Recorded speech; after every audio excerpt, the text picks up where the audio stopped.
Shalom jemaat yang terkasih. Renungan hari ini Sabtu 12 Juni 2021. Hidupmu jawabannya. Matius 5 ayatnya yang ke-13. Kamu adalah garam dunia. Jika garam itu menjadi tawar, dengan apakah ia diasinkan? Tidak ada lagi gunanya selain dibuang dan diinjak orang. Sayur tanpa garam rasanya pasti tidak menyenangkan. Setiap orang pasti tahu betapa pentingnya peranan garam dalam kehidupan manusia, terlebih untuk membuat cita rasa pada makanan. Selain itu, garam juga bisa digunakan untuk pengawet alami, membuat tubuh rileks, membersihkan mulut, dan masih banyak manfaat lainnya.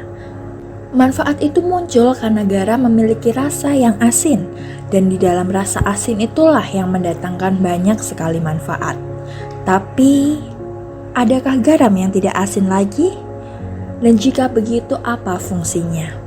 Jemaat yang terkasih, pada masa zaman Yesus, garam yang rasanya masih asin biasanya diletakkan di dasar tungku, tempat masyarakat memanggang roti. Fungsinya adalah untuk membuat tungku lebih cepat panas karena ada molekul-molekul dalam garam yang masih asin itu tadi yang bisa menjadi perantara penghantar panas lebih cepat. Hal ini membuat bahan bakar kayu menjadi lebih hemat, karena jika tungku lebih cepat panas, maka roti akan lebih cepat matang saat dipanggang. Dalam beberapa waktu, garam-garam yang sudah digunakan di dasar tungku itu akan diganti dengan garam-garam yang masih baru.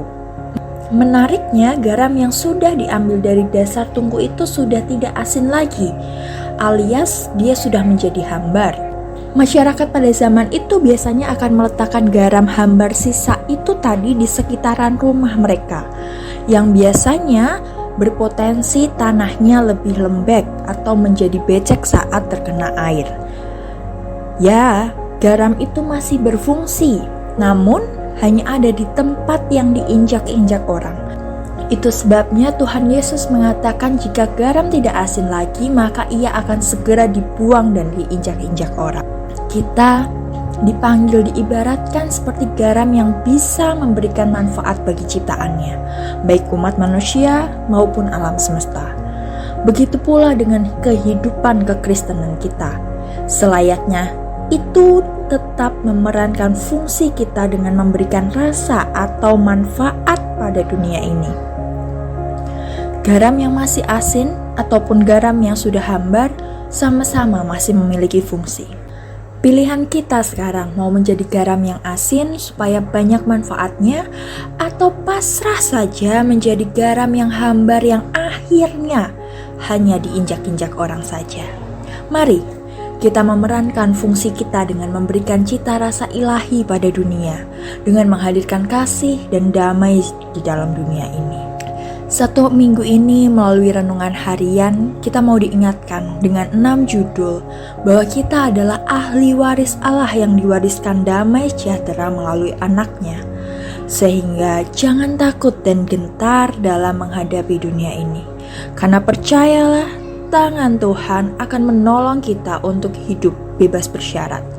Bebas dari kuk perhambaan dengan syaratnya mengenal Yesus dan tetap dalam firman-Nya, supaya hatimu memancarkan nilai Kristus sebab hatimu sumbernya, dan supaya doamu terus dalam ketekunan sebab doamu kuncinya, dan pada akhirnya hidupmu jawabannya, menjadi hidup yang berfungsi dan bermanfaat menghadirkan warisan Allah. Tuhan memampukan kita. Amin.